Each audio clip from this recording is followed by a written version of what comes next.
Kevin Costner set to tell the true story of Christmas in ABC special that was unthinkable even a couple of years ago. Americans' years-long rebellion against toxic, neo-Marxist wokeness has corresponded with a palpable Christian revival.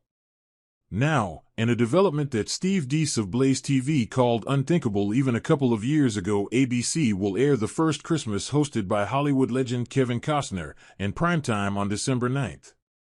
On Tuesday, Costner shared a promotional video for the show on the social media platform Instagram. They say Christmas is the most wonderful time of the year, Costner said in the video, a chance for families to gather together and celebrate the amazing story of a newborn king.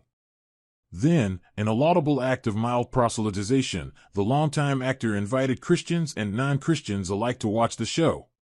Whether you're a believer or just curious about the tradition, he continued, journey back with me, Kevin Costner, for the story of The First Christmas like you've never seen it before. Costner also noted that The First Christmas would appear on streaming services Hulu and Disney the following day.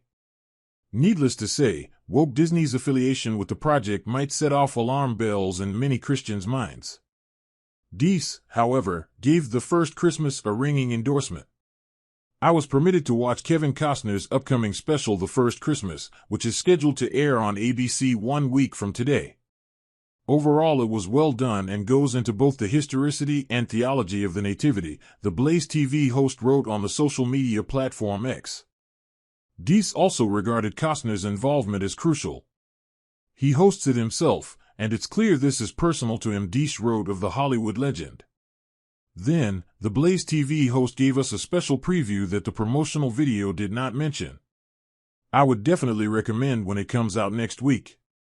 America is also going to hear one of the biggest stars in Hollywood history say on network TV that he believes in the resurrection, Deese wrote.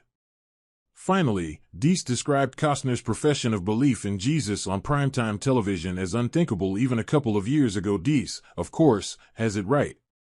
President Donald Trump's 2024 election victory seemed to confirm what many sensed: the culture had slowly shifted away from wokeness and back toward Jesus.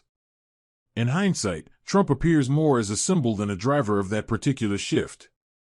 Nonetheless, the president has signaled his embrace for the Christian revival.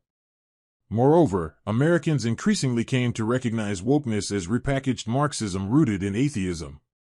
After all, wokeness thrives on identity politics, which divides human beings into categories and pits them against one another.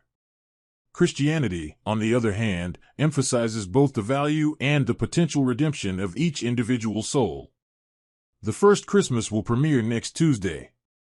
But the cultural conditions that made it possible have been developing for several years.